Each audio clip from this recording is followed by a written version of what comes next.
Welcome, broadcasting to the entirety of the Super Smash Bros. Community. This is Beyond the Metagame. I'm your host, Peon, this week live from Seattle.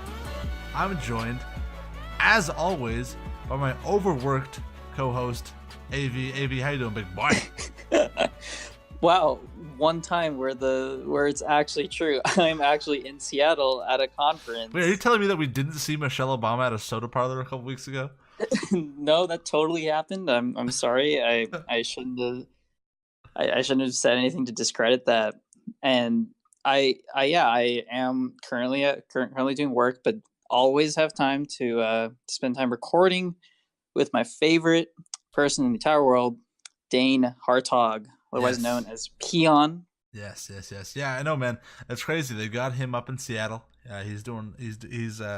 But even there, even the Mr. Traveling Working Man, Mr. White Collar, first class flights kind of a guy, he took some time out of his night to record this episode. So thank you for that, AB. It was it's a pleasure having you here.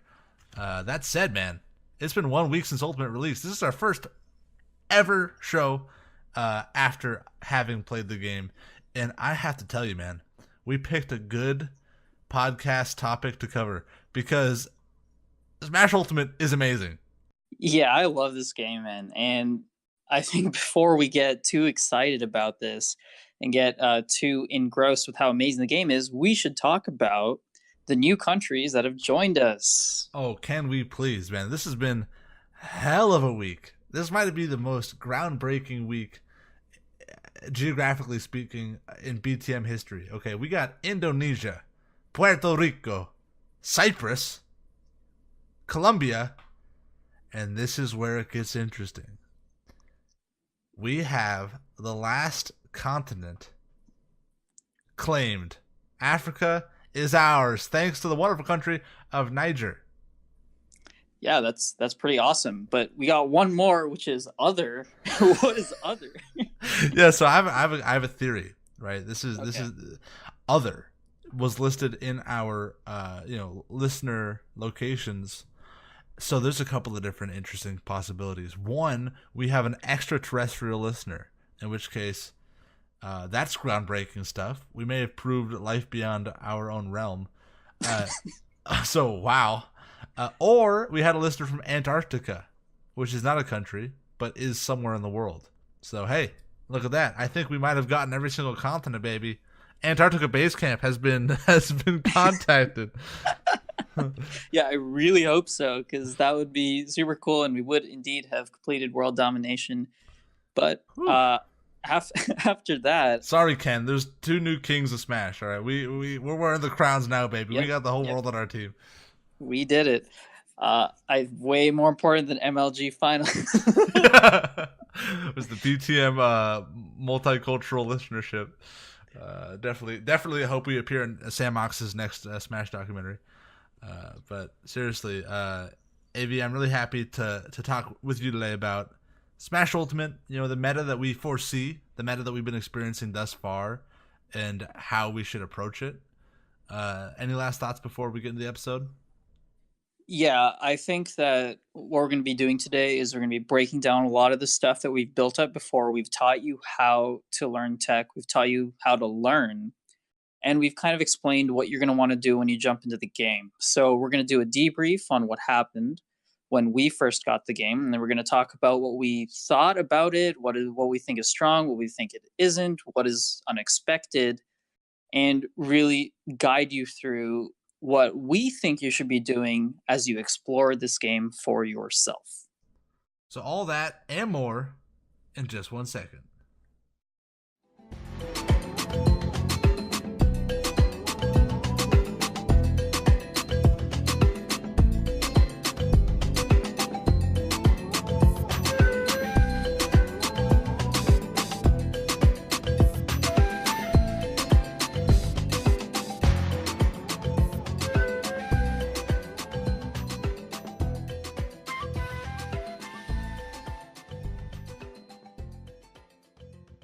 Welcome back to Beyond the Metagame. This week, AV and I are going to be breaking down the meta as it currently stands in Ultimate thus far. And we're going to talk about, what we're enjoying about the game thus far. Avi, I know last week you talked a lot about how when you get the game, you're gonna play, kind of take it slow, ease into it, really foster your enjoyment of the game, play some single player. And then I get a message from you like 30 minutes after 30 minutes after the game unlocks from the eShop, and you're like, dude, I did like 3 minutes of World of Light, and then now I'm just labbing stuff with Donkey Kong. What happened? All right, so here's actually what happened. So I jumped into World of Light, and I was super excited, and I played a bunch of the matches against characters and their spirits, and I was like, dude, this is not that fun. I'm like, I mean, I can see why it would be appealing, and I did enjoy a few of the spirit fights, and I thought they were super creative. But then some of them were just so ridiculous that I just literally just felt like I had to cheese out a bunch of these things, and it just got super boring. And I was like, I just want to go play competitive. When you say that you had to choose them out, were they just difficult, or was it like, why do you have to choose them? Because I haven't played World of Light at all. I'll be honest. Sure. I mean, they were difficult, but I feel like they were difficult for the wrong reasons. They were difficult because there was just straight up like no intuitive counterplay to some of the fights, and you kind of had to wait for them to like just SD or do something really dumb, or just sit our camp platform. It didn't feel like I could actually play the game like normally and do it. I mean, maybe that was the intention, but okay. it just didn't feel intuitive to me. So I guess I'm a complete hypocrite in terms of the fact that I said I was going to really enjoy the single player experience and not play about competitive, because right after that I just went and speed unlocked all of the characters. So you did the glitch of like closing the game and turning it back on again and doing that repeatedly? Yeah, I actually did. I didn't. That's so funny because, like, dude, you're such a hypocrite because you've been talking for weeks, like, yeah, man, I'm gonna take it slow. I'm not gonna unlock all the characters away. And the moment the game turns on, your competitive juices get flowing, which I find hilarious. Because I did the same exact thing. I mean, I never fronted that I was going to be a casual. I said I was gonna, but I did anticipate me easing into it more. I thought that I would want to play classic mode and some of the other like side modes more often, or at the very start. But the thing is I had a bunch of friends over the night of release, and we all wanted to just play against each other. And you know me, I'm competitive, overly, I'm annoyingly so. So the first time I played a game against one of my fellow Smash friends, Patty, the first time I'm like, dude, I'm winning this game. I'm leaving those L's at the door, or I'm coming home with this trophy. And that's the thing. It's like I haven't regretted it. I've been playing this game, from a in quotation mark competitive angle for the last week, and I've enjoyed every second of it. It hasn't gotten old yet. Every single match I play, it's like addicting. I just, at the moment the game ends, I'm already thinking about the next one. When I'm at work, I'm thinking about the game. When I'm playing the game, time just moves so quickly. I sit down at like 9 p.m. I seemingly play for 30 minutes and look at the clock. It's 12:30. I'm like, okay, well, there goes my sleep schedule, I guess. But I have to say, man, I'm in love. This game's amazing. Yeah, I definitely agree. I've had a very similar experience. Obviously, I've been out at a conference, so I haven't been able to grind the game as much. But because of that, I've been really, really, and I really just want to play every day. I had a lot of really, really fun experiences playing my friends at the beginning of the game. I think I got the hang of a few characters. I got a few ideas about what I think the meta is going to be like, and I think what we should really get into is, who do we think is strong? Like, what are the characters that we believe are going to be the ones that will drive the meta in this game? And why don't you give me your top 5? Yeah, so we let's go back and forth. So Avi and I, neither of us have really talked too much about the meta. We've kind of been saving it for this episode, like in terms of our thoughts of what's strong, what's important to know, what's weak. Avi and I have played some Wi-Fi matches, and that was really fun. His Incineroar is looking nasty, by the way. It's looking real sick. But yeah, we've been saving this for the show, so I'll start off saying, I've been riding the bandwagon a little bit, guys. I have to say, I've always been a Splatoon fan. Sure, The yeah, only amiibo I own is the Inkling. I mentioned that last week on the show, and so I gave the Inkling a try. And from the first time I played this character, I'm like, one, this character is sick and fun to play. Two, this character is busted. How is no one not talking about this? Because people before the game announced said Inkling looks pretty good, but now that the game's been in everybody's hands for about a week or so, I think people are really starting to understand the potential of this character. And Inkling, for me, is looking to be very, very good. I'm not saying she's the best, but she's on my list of characters that I think are very, very strong already. yeah, for sure. I think your Inkling is really good. I I did give it the hands a few times, but we went in what seems to be a pretty awful matchup. But I think there was a period of time where you were it was very dominant, and it felt like how it should be. I don't feel like Incineroar should be beating Inkling at No. any point in the meta, and I think that's how it's going to develop. But I think that's enough of avoiding my question. So I want you to give me your top five now. Well, I don't have a top five per se. I have like five or so characters I think are at least very, very good. So like we answered a question a couple months ago. Hey, are you guys Sure. gonna be doing a tier list when the game comes out? I'm still down to, but I need a couple more weeks to be making bold Right, claims. right. I mean, the thing is, this is the time to make to make bold claims and to say crazy things. So sure, you know what? Fine, be super qualified about it and Well, what do like you got? What do you got? What's your number one right now? wait. Let's I go. asked you. What is this? Let's go back and forth. It's more dramatic. All right. Okay, fine. So my number one is Crom. Ooh, so you think he's best in the game? No, no. I mean, he's I'm gonna be. Didn't I'm you gonna be just give lame. me? Didn't you just make fun of me for not having it ordered? I'm gonna be lame and be qualified like you Okay. because obviously it's super early. But I think a lot of people have Pikachu at like number one. Or like they're the first character to think about. I think about Crom mostly because of ease of use. When I think about a good character, I don't just think about like potential. I think potential is overrated.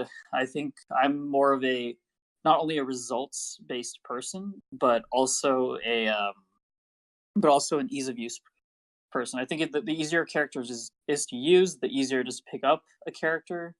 Inherently the character is just better.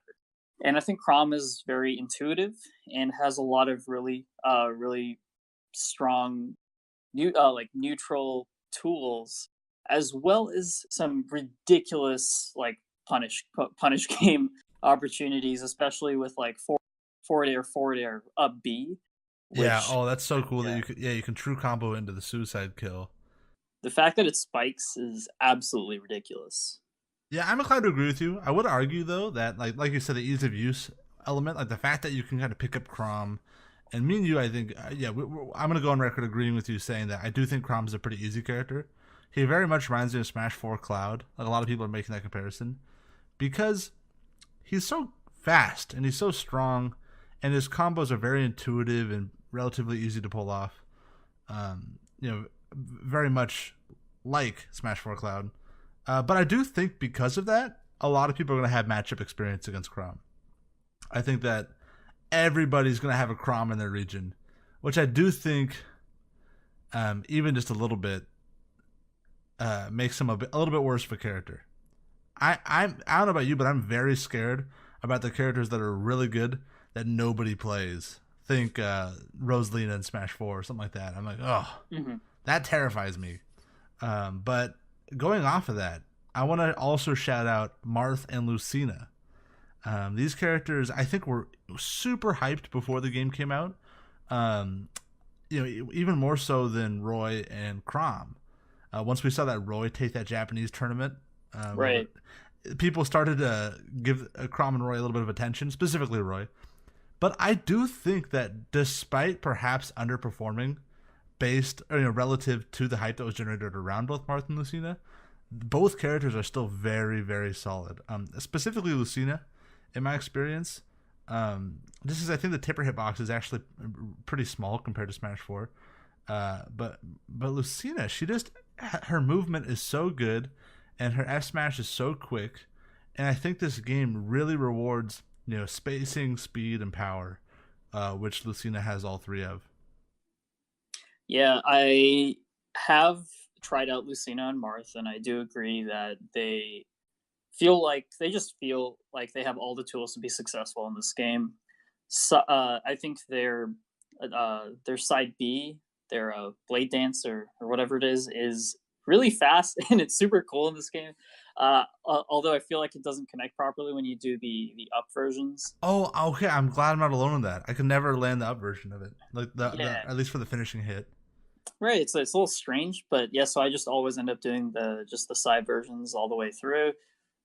But however, like they feel like very polished and finished characters in this game.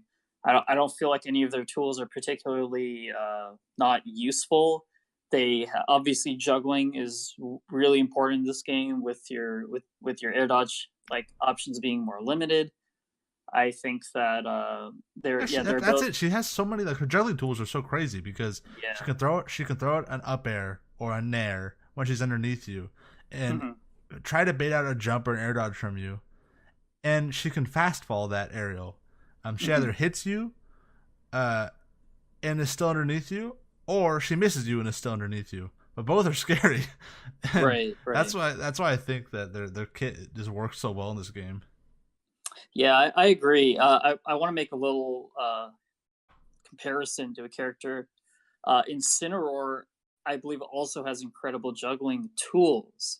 Incineroar's up air, if you guys haven't played against it, is amazing at juggling. It's super fast. It has very little landing lag, like most aerials in the game, and you can basically spam it on a character when you're below them. However, what holds it back is Incineroar's ground speed and air speed and dash speed.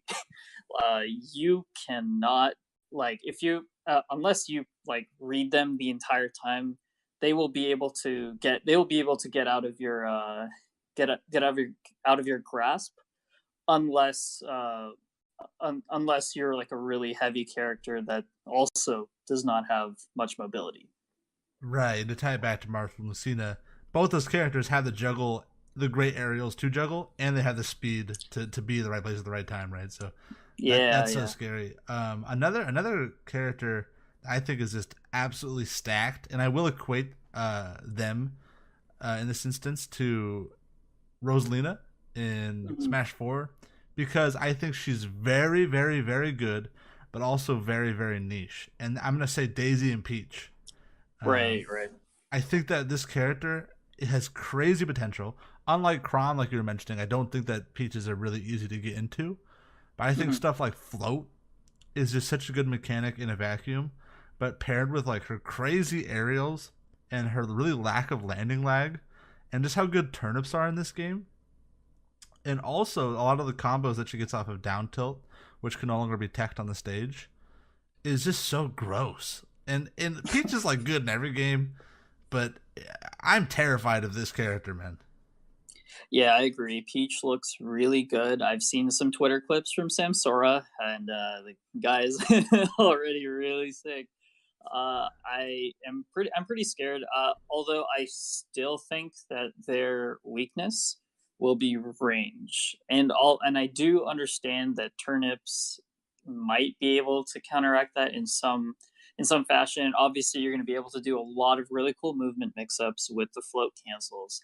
However, I still feel like once the meta develops a little more, characters like Marth, Lucina, Crom, Cloud, Ike are going to be able to contest a lot of the things that Peach wants to do.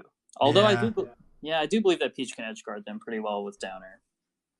I agree with you. I agree with you. I think that will be her bane. If anything does hold her back, it'll be the fact that like Roy, Crom, Marcina, and Cloud are all seeming to do really well, to do really well in the meta as well.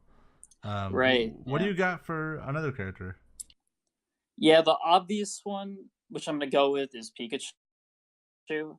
I think that Pikachu just has a lot of really, really strong tools. Everything that you want in a combo game. You have combo confirms off of grab. You have really safe spammable kill moves like forward smash, especially in a game where there's way more like shield stun. Shield grabbing's a lot worse. Where like everything just feels like offensive play is really really encouraged, and incredibly like so, to the point where like when you have an amazing offstage game like like Pikachu, and I guess to some extent Pichu as well, does like you will pretty much oppress your opponent in so many different ways. I think I legitimately think that Pikachu will be a character that it's not even there. I don't think Pikachu's even going to be a character that is like just going to be gone on release. I think Pikachu is going to continue to be a good character in the lifetime of this game, unless the character receives some pretty ridiculous nerfs. What do you think about Pikachu versus Pichu? Like in short. I think I've not evaluated Pichu enough. I know some people consider Pichu to be in the similar tier. I believe that Pichu's weight is so ridiculously light that I would not consider them to be in It's crazy, tier. Man. Pichu can die by like a strong breeze. Yeah. Like, she's like 8 units lighter than Jigglypuff, I think, who is like 8 units lighter than anybody else. Yeah, I mean, how much does a unit weigh? I have no idea, but I do know that Pichu dies quick. That said, I saw at this most recent MSM, the first one for Ultimate, I saw Void was playing Pichu to a really high degree, right. Yeah. And he made that character look amazing just with like Pichu's combo game and his actual, he actually had a great. He showed a lot of different creative ways to get kills, and I was impressed, man. I was impressed. I think that Pichu could be a good sleeper pick. But another one I got for like a definitive, well, maybe this is just a recommendation, especially for newer players, or is the heavies. The heavies in this game are absolutely crazy. Donkey Kong, and I mean like all of them. Not all of them, but I specifically DK, Bowser, and K. Rool. For me, it's hard to say because let's all remember in the beginning of Smash 4's lifespan, everybody thought Bowser was completely broken, and this was before the Koopa, his up throw, up air, kill confirm was implemented. Even before then, everybody was like, "Wow, these characters are busted," and it's because in this game, I think we're seeing history repeat itself because we're not used to heavy characters moving this quickly, and these guys are all reliably living to 150%, 200%, 250%. I'm like, when is this Bowser gonna die? K. Rool, he's a controversial one. A lot of people are saying, like I saw Ladandis, the Melee player, tweeted like something like King K. Rool was implemented into the game so that dogs and humans could have like a level playing ground or something like that. Which is hilarious because that character is kind of broken, but this is a theory. This is a Peon theory. I think all the characters are very good, but I think that they're all overrated. And as our Punish games develop, and as we get better at Smash Ultimate, I think that their weaknesses will be, multiplied. Right? People will really understand how to punish them more. But I don't know, man. They're all looking better than they ever have before. Yeah, I agree. I think that you kind of said a lot of things there, so I'm gonna try to respond to all of that. But I think that that heavies in general are currently pretty good. I can't put a finger on it. I think DK is really good with basically being gifted like beautiful movement, a lot of cancelable moves like side B, like down B, confirms into kill moves, like really strong tools in general. Being able to have like strong movement, strong range is super good. Obviously, Bowser being multi-hit moves is huge because multi-hit jabs are probably one of the biggest things in the game right now. And the fact that Bowser cannot get like reliably hit by those is pretty ridiculous. Oh, dude, as Inkling, multi-jab is so good. Every time I face a Bowser, I always just multi-jab and he tough guys through it. And it's like, no. I think that's a really good. I think that it's good that the mechanic works as intended now. I think that should be Bowser's thing, and I actually don't think that Bowser will be as good as either DK or K. Rool, but that's just my. And once you Oh, kind of dude, just play them, Bowser was looking like Usain Bolt. The dude's zipping around. It's terrifying. That dude, he like just loaded up on some Red Bull, then got descended onto Smashville. Like I don't know what you're talking about. Have you I seen how think. fast he is? I mean, yeah, Bowser's run speed is really good, but I think Bowser will. I actually, this is just a prediction, but I don't think Bowser's metagame will develop as well as K. Rool's and DK's. I Okay. think I think K. Rool has a lot of. I think K. Rool's really overrated right now. There's a lot of interesting counterplay to K. Rool. Notably, like once you get the crown, like once the K. Rool misses the side B and the crown goes on the stage, being like you being able to run around with that thing is like having Diddy Kong Banana. But on Yeah, steroids. The fact that yeah, because when K. Rool throws it, it'll pass through you, right? But when you throw it and you hit him, it'll bounce back and you can grab it again. And being able to keep that crown for a while is so good in terms of counterplay. But we've been talking about the good characters for a while. If you had to pick like one sleeper character, one character that you think is really good but people just aren't paying attention to, who would you go with?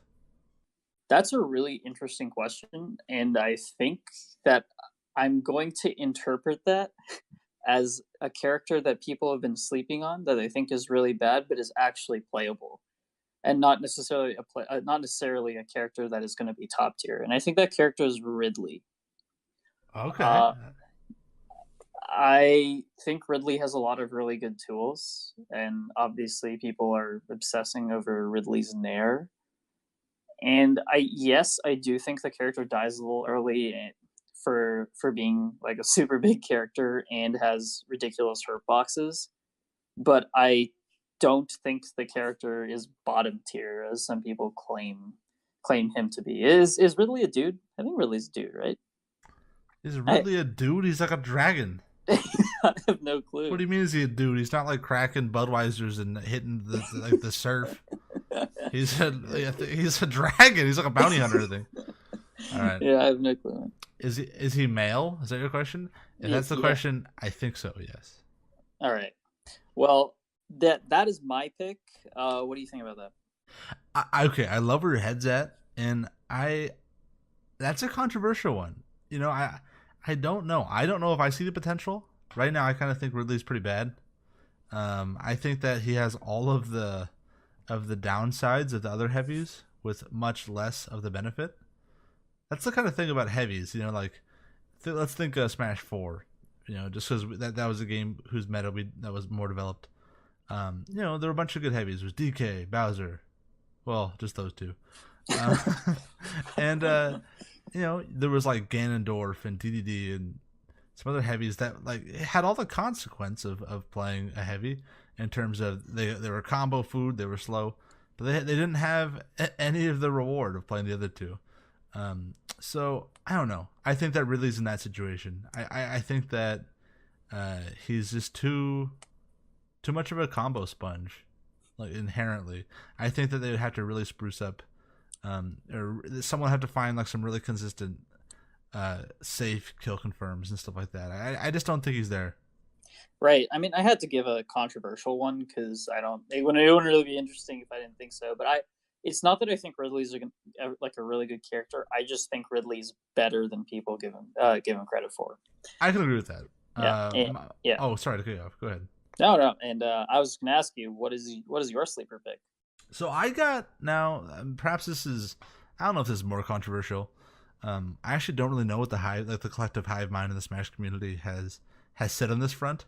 Mm-hmm. But a lot of the Smash I've already been playing this first week was with a buddy of mine who loves to pick weird characters. Like that's just what gets him off. I don't know why, but whatever character nobody's talking about, they're like, dude, let me try out this character. And for this week, it was me Gunner and me Swordsman. All right. Okay. And I have to say, specifically the me Swordsman, but also the me Gunner are both very good characters that should not be slept on. I mean, I'm not saying they're top tier. I'm not even saying they're high tier. but they are relevant, and all of you listening should learn the matchup because they are not a joke in this game. They are real characters with real options, and they're a bit terrifying. Now the Mii's are still in a weird place because they, unlike the rest of the cast, they do have a variable move set, right? So they each have, I believe it's 3 options for every special. So that's side B, up B, and down B. So they could. There's a lot of potential configurations for each Mii. What's going to be legal in tournament is kind of up in the air. In Smash 4, I know in a lot of regions, just the default 1-1-1-1 was legal. It was talked about that people would, come together and all the Mii's would decide on one collective move set. Let's do like 2-1-3-4. Or, well, I guess no, it's just 3 numbers, like 2-1-3 or whatever. Mm-hmm. But no, it is 4. It is 4 because there's also there's neutral B, side B, up B, and down B. So going forward, I don't really know which configuration is going to be the one that they're going to use, right? So I can't truly evaluate them, but I will tell you this: the potential is there, and those characters are kind of nuts. I do think the Mii Brawler sucks, though. Yeah, I have not played against any of the Mii characters. Obviously, they were massive memes back in Smash 4. I think it was. Is it me that I was kind of hoping they would remain memes? Like I didn't actually want the Mii's to be good. I just think they look weird. Is that just prejudice on my part? I think it's extremely prejudiced, and you should check your privilege. I also do think that that it's going to be scary.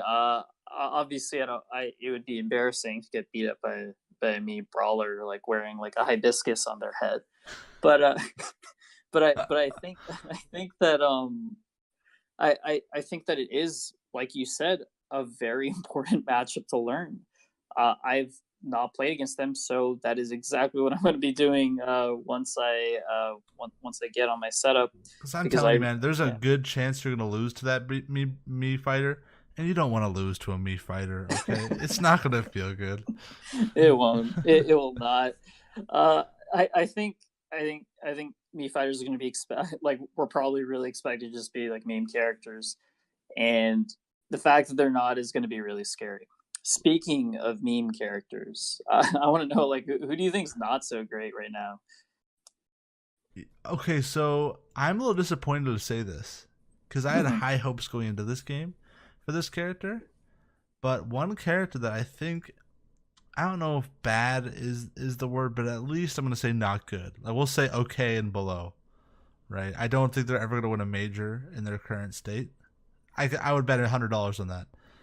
And that is Captain Falcon.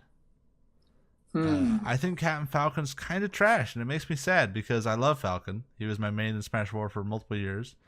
And he just seems to not have it together. Like, he was hitting the bottle a little too hard at the end of Smash 4, and now he's just hungover and he's got, like, gum on his shoes. He's not that fast, relative to the rest. Everybody's fast in this game, so his speed, he's fast, but it doesn't really matter. Everybody's fast. He gets edge guarded super hard by the whole cast. I don't know. If we start finding like really reliable setups into like down air, into knee, into back, into like all of his edge guarding tools, and if he can cheese out some early stocks, maybe he'll be good. But I don't know, man. I just think that like there's so many characters that are better at him at getting kills and better at him at like playing defense and recovering. So I just don't really see what place he has in the meta. That's interesting. I think that will be a controversial one because I think a lot of people like the way the Falcon is right now, especially with Downer being a lot safer and with the current movement favoring really fast characters. I think that I agree to some extent in that Falcon is nothing like he was in Smash 4. He feels a lot like neutered Melee Falcon. Yeah, I think the best comparison. Did you remember like the Summit sketch, like right after the last Summit ended? Like with Slime, who was like cosplaying as Falcon. It was like day in the life, like 20 years after or whatever. Yeah, that's what I was reminded of when you when you said like Falcon got like gum on his shoes and is hitting the bottle. Yeah, no, that's exactly like for all intents and purposes, the Falcon right now is just slime wearing the Falcon costume. Like Right. Yeah. he's an If you have, imposter, man. if you haven't watched that skit, go watch it on YouTube or something. That it's the Beyond the Summit sketch. But I think I disagree with you to some extent. I think Falcon is just unexplored. I don't think Falcon is bad yet. Which is actually kind of what you said in terms of like if we discover some cheesy stuff, then maybe Falcon will be good. But at least from what I've done with Falcon and what I've been able to, I think I think Falcon. Not saying I'm an amazing Falcon, but I felt like for like the amount of time I put into the character, which was not much, I still felt like I was able to move around and do some pretty cool things. I think Raptor Boost is super fast now, and it's like a really cool combo too. That sounds like a humble brag to me, AB. Everything sounds like a humble brag to you. So what's your meme pick? Like who do you think's pretty bad? Who I think is pretty bad. I think I'm gonna also use like a one that isn't obvious. I'm not gonna say like Kirby or Dr. Mario, or I don't know if Dr. Mario is good or not. Actually, I haven't played this one. I think Dr. Mario's sick. Oh, okay. So yeah, I was probably wrong about that, which is why I didn't want to say that. I think Robin is probably my meme pick right now, because you did kind of a controversial one, so I wanted to do one too. The fact that Arc Thunder doesn't connect, the fact that Robin lost checkmate, the fact that Robin is edge guarded really easily, even with the improved Elwind recovery, the fact that Robin has extremely slow ground movement. All of these things just came together in the perfect like storm to make this character really bad, and it's unfortunate because Robin was one of the most creative of the Fire Emblem characters. Yeah, I agree with you. I do. I will say I was spacing around like I was at like 120%, and I was spacing around 11 sword up air from Robin. Mm-hmm. And I'm like, okay, I'm safe. I'm not gonna get hit by the up air. All of a sudden, I got 11 sword nared, and I'm like, ow! I forgot that was in the game. So Yeah. I don't know, man. Maybe she'll catch you off guard too. But we've talked a lot about characters.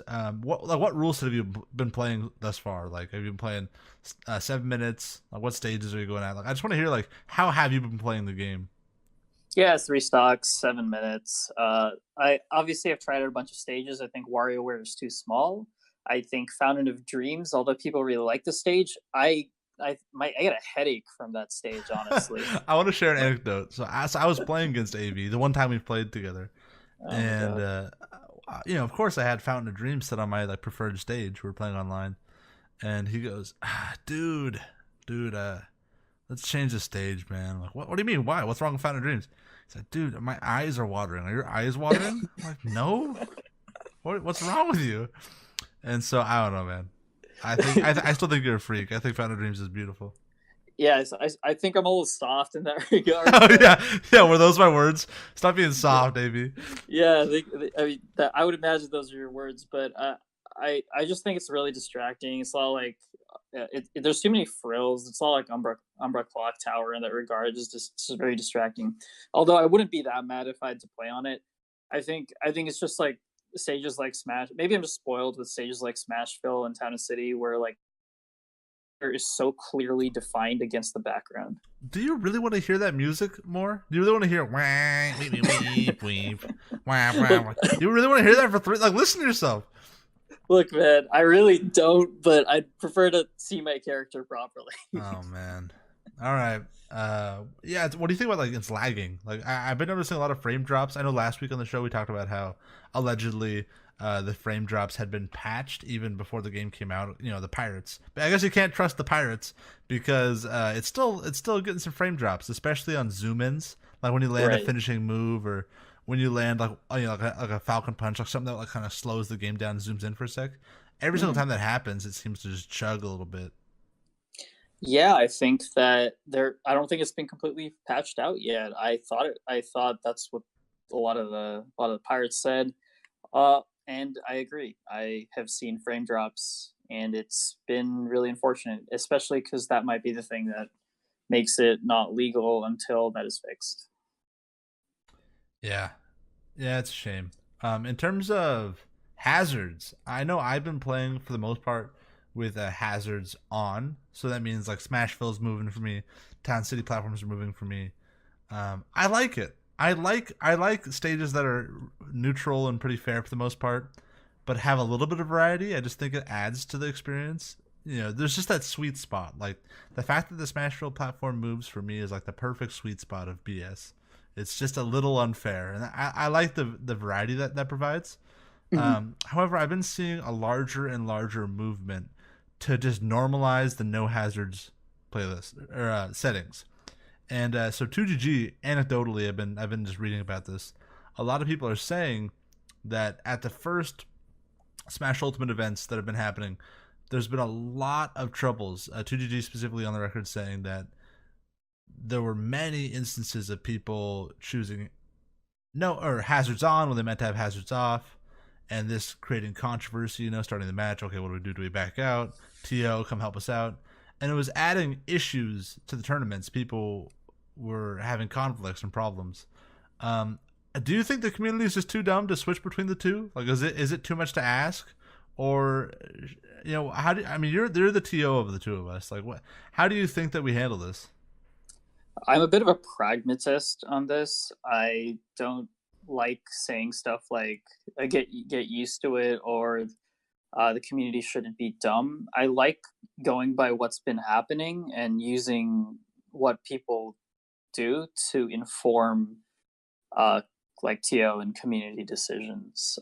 In that regard, I think that choosing one, either hazards on or hazards off, would be a lot easier. I think that the rule set should be normalized, and I know people say like you could just go switch the rules, and it's like literally it doesn't really take that It's long, so but easy. it is really easy. I think this is a really hard question to answer without putting myself to like deeply connected to either side. I in a world I ideally would like to have like a mixed roster of both hazards on and hazards off stages, because I do think that there's stages like Pokemon Stadium that are that were wonderful in Melee in terms of the counter picks that it brought, but I don't think that. I think it's a little too garbage for this game. I know that there's like a lot of people who are really nostalgic about the stage, but I've been playing on Pokemon Stadium a lot, and I'm not a huge fan of how it slows down the game randomly when you get to a transformation and then both people are just sitting on either side of the stage. It just totally breaks the experience for me, especially in a game where it feels like I'm like it's just action like constantly, and then it just breaks, and then there's like nothing happening. Yeah, that's the thing. Like in Melee, I don't know if the stage is just bigger, if the characters are just scaled downwards and the characters are smaller in proportion to the stage. I think it might be a mix of the both, a mix of the two. But yeah, at least in Ultimate, I agree. Like, whenever there's a transformation, it seems that the game just halts, and maybe I and the people I play with are just super lame. That's a possibility. But I don't know, man. I was expecting more from that stage. I love the stage, just aesthetically and historically. But I do agree. I don't think it should be legal. At least hazards on. Um, but yeah, now that you had some time to play the game, we talked about the characters that we think are good. We've talked about, um, you know, nor- you're a proponent of like a normalization of the rule set, right? Kind of like you said, the stages like Town City, Smashville, the really consistent ones, Battlefield, FD. Um, Yeah. I mean, I still want to say that in an ideal world, I would like to have a mix of the two, because I think hazards are really useful, and I think they bring lots of variety to the game. On the other hand, I do think that if we keep running into situations where people are not playing on the right rule set, I think I think it just makes sense pragmatically to switch to the rule set that's more consistent. I agree. I reluctantly agree. Um, I do. I do. Because even like, let's say at a local scene, maybe in I don't know, there's like a certain threshold of the population, percentage wise, that once like 90% of the players understand that, like, which stages have hazards on, which stages have hazards off, you'll almost never have conflict, right? You'll almost never, because chances are at least one of those people are on the setup, right? At any given time. But like for stuff like majors or even locals or regionals where people come from out of region, or like maybe it's their first ever tournament or whatever, especially early on in the game's lifespan, there's going to be a lot of people who don't know. It's going to be a lot of educating. It's going to be a lot of hand holding, and I do think simplicity is important for all those circumstances. Yeah, But I totally agree. Yeah. I guess it just comes down to like, do you want to cater to the competitive integrity of the game at the highest level? Like seeing variety in top eights and seeing variety in big matches, or do you want to make little Billy's life easier at his first Smash tournament? I don't know. I honestly don't know what's more important. Um, I think I lend towards big matches and top eights. I think that's where I'm leaning currently. But I could see the argument for both, and I guess we'll just have to see how that one develops. I'd be interested to hear all of your guys' thoughts on this as well, all the listeners. But now that you've played on the stages that are either seemingly legal or definitely legal, and you've played a lot of the characters, I want you to talk about like how you are thinking about all of this. Are you strategizing to any of the new stages? Are you trying to learn any of the top tier matchups specifically right now? Like, how are you evaluating all of it? Yeah, I think this is a really good topic to go into in terms of how are we looking at the game as a whole, uh, universally about the game, what is different and what are we trying to look out for. And one of the most important things is changing our habits from Smash 4 and being able to proactively learn things. And we talked about a lot of this in terms of learning how to learn a new game.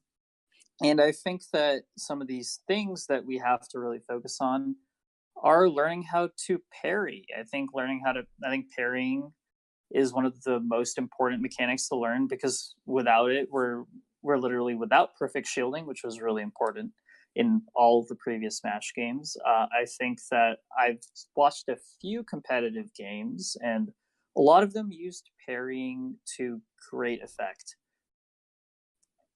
And I think getting used to that and just kind of labbing it out in training mode is going to be super useful. And to speak to that as well is the fact that defensive options in general have been like so greatly nerfed that not knowing how to parry is going to be a real detriment to your gameplay. Yeah, I agree with you. I think it's tough to do. I've definitely started to get the hang of it as this last week's gone by. I'm still by no means a master. I have a theory that like in a year from now, we're all gonna watch our early matches, our early tournament matches, maybe some replays that we recorded or whatever, and we're gonna laugh at how little we parried. Like, guys, why did you parry that? Right. But right now, it's such a tall order to break the decades, potential decades of thinking about shielding as soon as possible and then releasing upon impact. Now, that's a lot of muscle memory that's just been baked into the entire community. So I have maybe like little Billy. He's not gonna have any of this muscle memory. He's just gonna be a parry master. But yeah, I haven't gotten used to it. I think it's a cool mechanic. Yeah. But you talked about just the nerfing of defensive options across the board. So that be shielding. It's like doing anything out of shield is super slow. Specifically shield grab. I know Anti has been on Twitter lamenting the fact he's like, dude, I can't shield grab. Like I suck at this game. It doesn't make sense to me yet. And it's a big change. Smash 4, a lot of it was running up, shielding, hoping they hit you, and then punishing their attack. That was a lot of like mid-level Smash 4. In Smash Ultimate, there's none of that. Running up, if you take like a sword character's spaced aerial, you're not punishing that unless you get the parry. And even then, you might not be punishing it.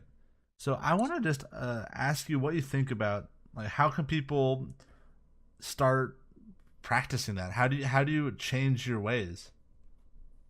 Well, it's a really difficult question in terms of the fact that changing your ways is it requires a complete like destruction of mental frameworks. I think to get into that, one of the ways that I change my ways is I play characters that are completely new to me, and and I try to learn a character that is completely new to the Smash franchise. So that's why I've been playing Incineroar. So I've been trying to completely relearn the game in the ultimate lens, and to try to leave everything that I had back in Smash 4 behind me, especially because I so heavily relied on those defensive options. As DK, I would do exactly like you said, like run up to Cloud Space like back air, perfect shield it, wait for him to drop, and shield grab that. And that's kind of a rinse. I would pretty much do that all the time, and doing stuff out of shield would be super important regardless of whatever character I play. So I picked a character that has a completely different schematic in the way that they play. Incineroar is more of a true grappler rather than DK, which was kind of like a hybrid. Well, I don't know if you'd really call DK a true grappler. And Incineroar has some strong normals, some cool combo games, and then really a very interesting command grab, and a very strong grab with cool follow up options / kill throws. I think if you want to learn the game truly, you should put yourself in an uncomfortable situation, get out of your comfort zone, and find ways to basically like reset your brain. Yeah, I agree. I also think that now is a great time to refresh your fundamentals. So what does that mean? I mean, if you're a veteran of the Smash scene or a noob of the Smash scene, maybe this is your first ever competitive game, or just first game that you've enjoyed playing from a non-competitive perspective, and you want to improve, invite you guys to go to the ground floor. I've literally been. I put the training wheels back on. I've been in the lab. I've been just doing simple drills, even just like run up, short hop, back air, practicing my buffering. So the buffering system in this game is really different. If you want to queue up your moves, you have to do so very deliberately now. So I've been practicing like down throw into a buffered aerial. That's a really good thing to practice. So yeah, just start practicing your movement. Start practicing in very, like think like a sport, like an actual drill. Like I've literally been doing 5 raw back airs in a row, and then I reward myself with like, I don't know, a sip of my whatever I'm drinking. I just give myself a little pat on the back. Like really, I've been breaking it down to its simplest form, and it's actually been exponentially beneficial for me already. I can tell this game's starting to feel a lot less foreign, and I'm starting to feel a lot more comfortable now that I've been readdressing my fundamentals. Yep, I absolutely agree. Cannot disagree with anything that you said there. I've been completely breaking down the game for myself. I've been practicing parrying in training mode. I've been learning in Incineroar as a character, like practicing all of like the side B sweet spot timings, and understanding what I can combo out of down throw and down tilt, understanding how the ledge mechanics work. I invite you and implore you to relearn the game from a new lens, like we've said before, and I think it will give a whole new meaning to the game, as in terms of loving the game from a viewpoint that isn't, okay, this is like a port of Smash 4. And there's one last thing. There's one last thing that I want to go into, like that I've been noticing, is the new foxtrotting or dash dancing. What do you think about that, Peon? Yeah, so I was actually talking with my local scene about this today. I really, really, really think that we have to rethink defense in this game. So in the past, Smash 4, Melee, a lot of more specifically Smash 4 and Brawl, a lot of the defense was literally your defensive buttons, like as Sakurai intended. Rolling, shielding, spot dodging, air dodging were all very, very, very strong in a vacuum and otherwise. In Melee, in a PM, a lot of your defense was more abstract. It was standing in the center of the stage. It was physically dodging like Neo from the Matrix, like hitboxes. Like there's someone about to kick you, don't block it, like run away from it and then dash back in and then punish. It was a lot of movement based defense. And I want you guys to be Neo from the Matrix and not like a knight with armor on. Don't use a shield. Be Neo. Dodge around people's attacks. Move to avoid stuff. Don't just use your defensive options to avoid stuff. Yeah. So for foxtrotting, people are calling it dash dancing. It really isn't a dash dance. But I'm not gonna. Who cares at that point? Yeah. Either way, moving back and forth at a fast rate is very, very useful in this game. So yeah, just practice that. Practice your foxtrotting, and also practice your attack out of your dash. So like in this game, if you run forward and then you just like move your left stick into its neutral position, you can do any attack like, instantly out of a dash. That's super good in this game. I want you guys to go out of your way to practice that as well. But yeah, that's all I got in terms of what I'm looking at to practice, what I think people should be practicing, and my projections for like what skills are going to take you far in this game. I think we kind of did a good job of listing what we're currently thinking about that. But I want to take it back to just the game's release, and is the game that's in your hands right now what you expected it to be, and if not, what was different about it? I think it's about what I expected it to be. Now, believe it or not, like when I saw Incineroar for the first time, I was like, "This is my character." I didn't care how bad Incineroar's recovery was. All I cared was like this character matches the way that I want to play the game. And it's really funny. I modeled my DK off of Hikaru's DK, and I religiously watched Hikaru's gameplay to form like the ideal replica of Hikaru's DK. And now Hikaru is playing Incineroar as well. You guys are soul brothers. If you guys ever see each other at a tournament, you better like chest bump. Dude, what's up, big boss? Give him a chest bump. I think he would be down for that. He seems like someone who has that energy. But did I ever tell you about the time I accidentally bumped a Japanese player? But you know what? Tell me what happened when you bumped a Japanese player.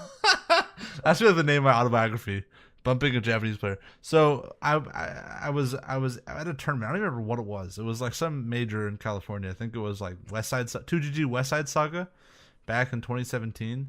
And I'm kind of a big guy, and I'm also not very careful where I walk. I'm a bit of a klutz in the most classical sense. And I was just kind of charging through a corridor, and I was like, as one does. And I was like looking over my shoulder, talking to somebody, or someone said my name or something. I kind of turned, but I was still walking. And I think like I was late to my pool, so I was walking at a brisk pace.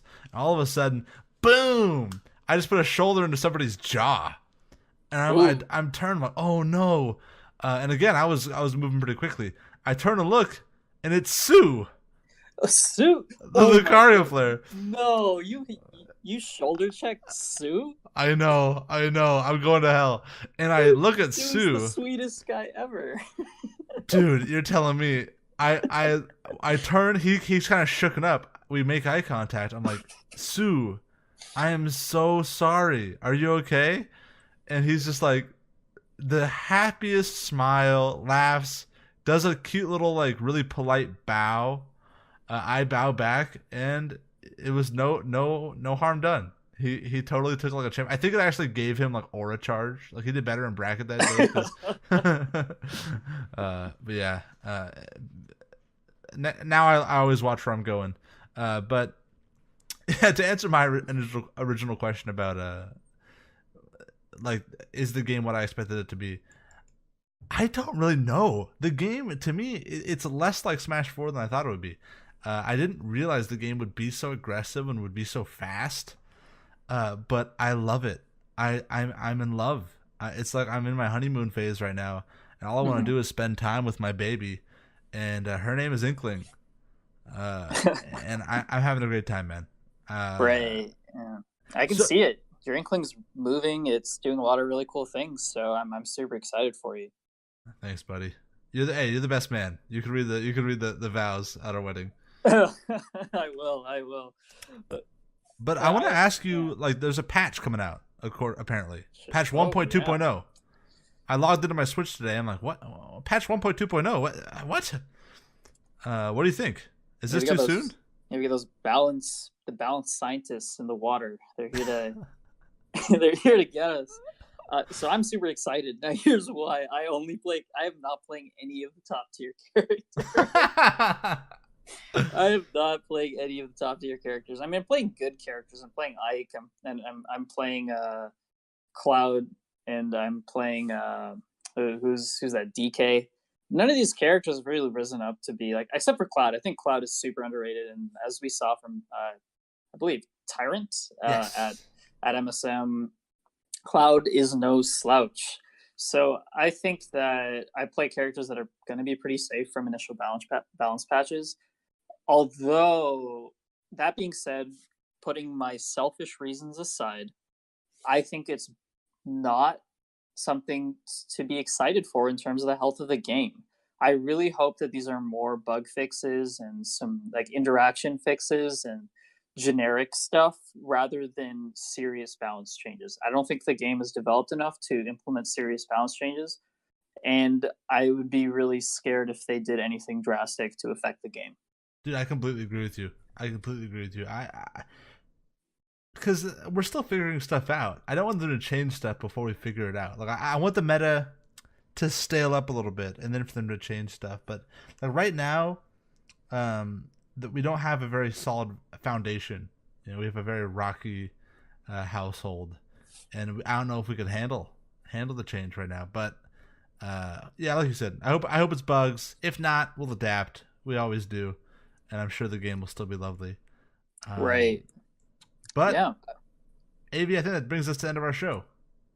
I believe that does, and I think overall, if I was to kind of sum up how I feel about the game, I feel really good. I mean, I think that the game in your hands just feels very natural. When I started playing, I'm a very visual player. Like when I saw the game being played, I can kind of imagine that, and then when I put the controller in my hands to match what I was seeing from other players on screen who had been playing in the demo, and been and like and obviously been pirating the games. As I saw those clips on Twitter, it felt exactly like what I expected, which is funny. Which is why I love watching videos. I love studying clips because I'm a very visual learner, so I can translate that, and I'm having so much fun with the game right now. Completely agree, man. I'm really happy. I'm really happy we're both feeling that way.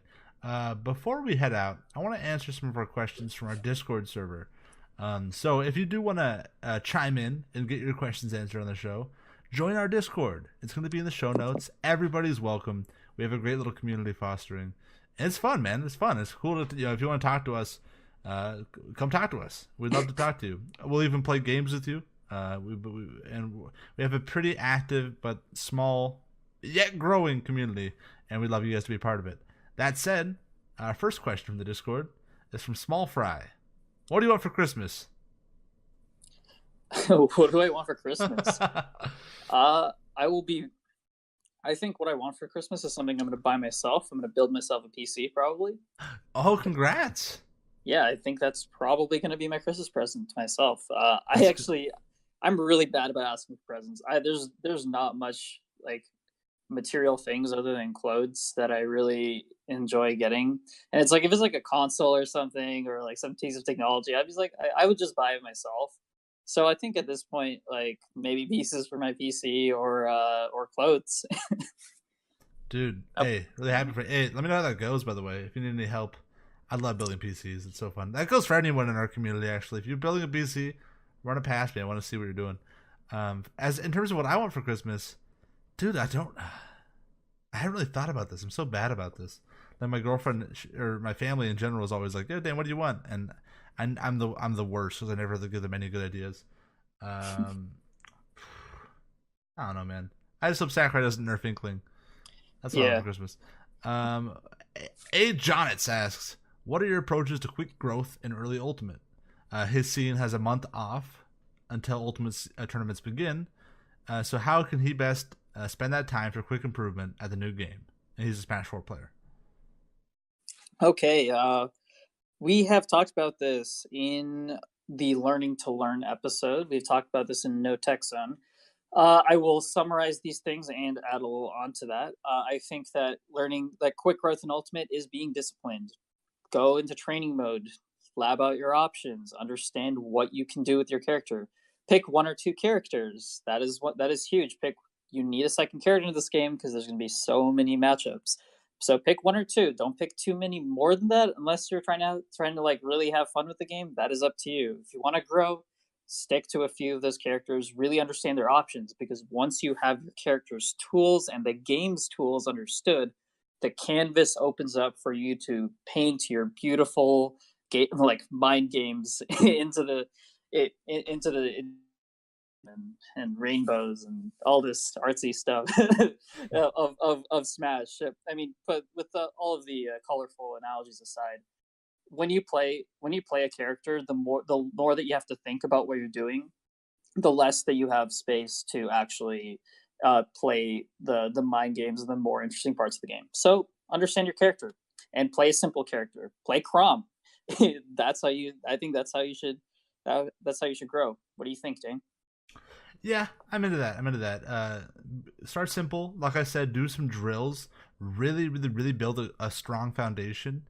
Understand all of the mechanics in the game, and I don't think that it's AV or my place to really go into the depth of that.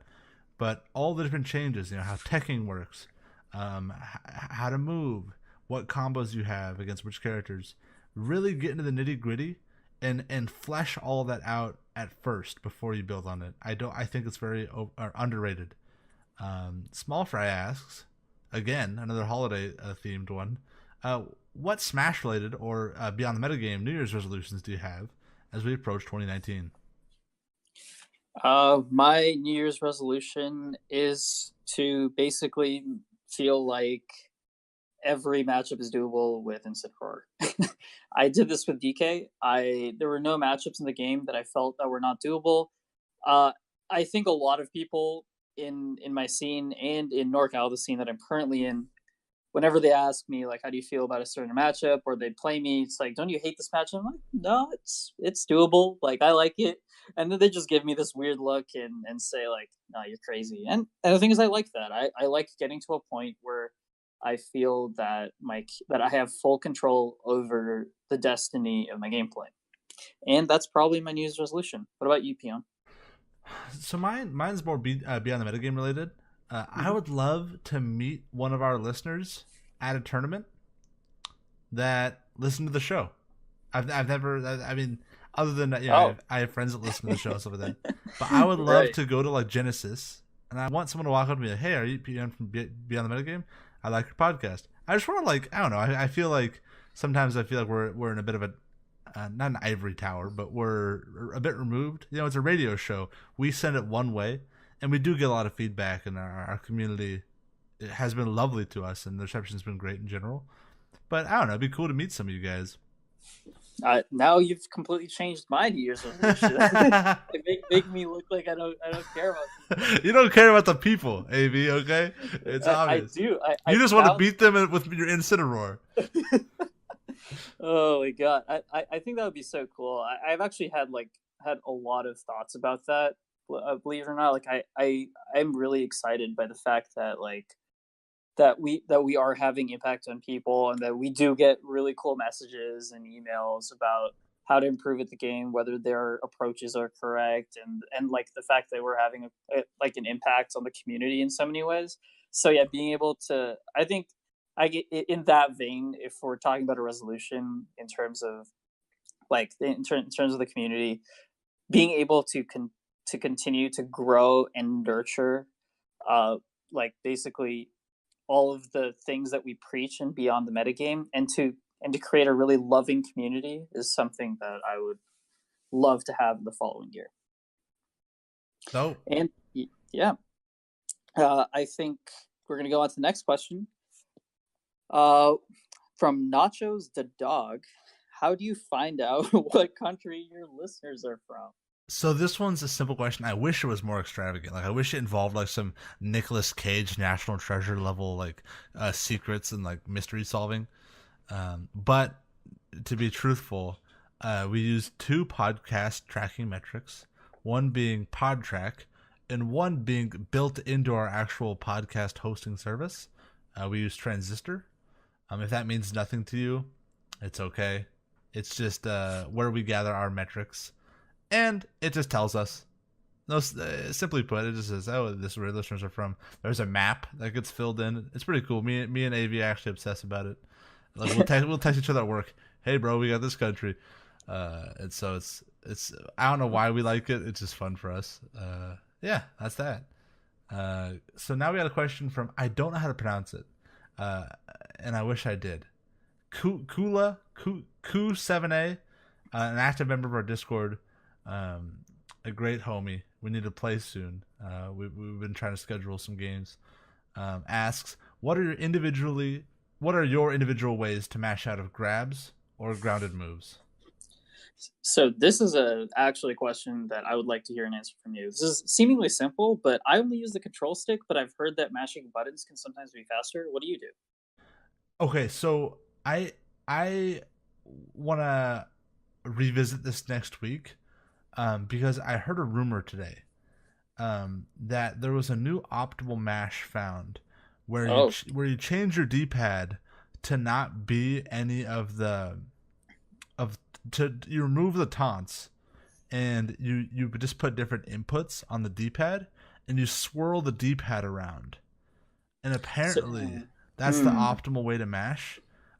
In the past, I would actually roll my thumb.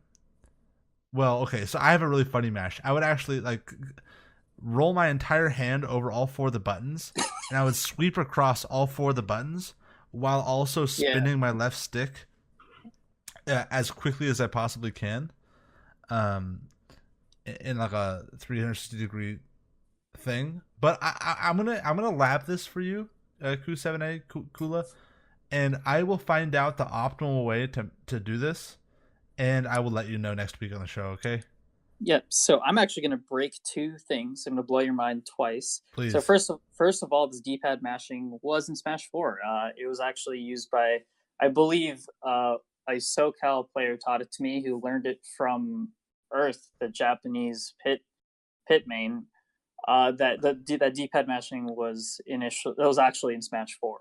Second thing is that in Smash 4 it was actually optimal to use only one of the 2. Either spam control stick inputs or spam button inputs, because they get overridden if you try to do both.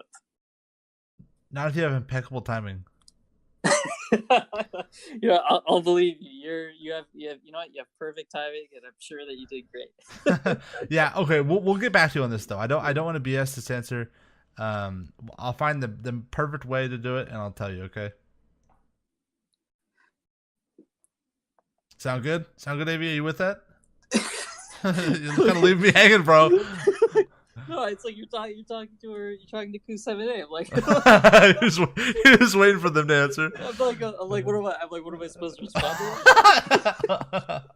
Oh, that's fair. Okay, so that is all for this week. Thank you guys so much for listening. I hope that you guys have gotten a dose of where we're at in terms of this game, in terms of what how we view the meta, how you should evaluate it going forward.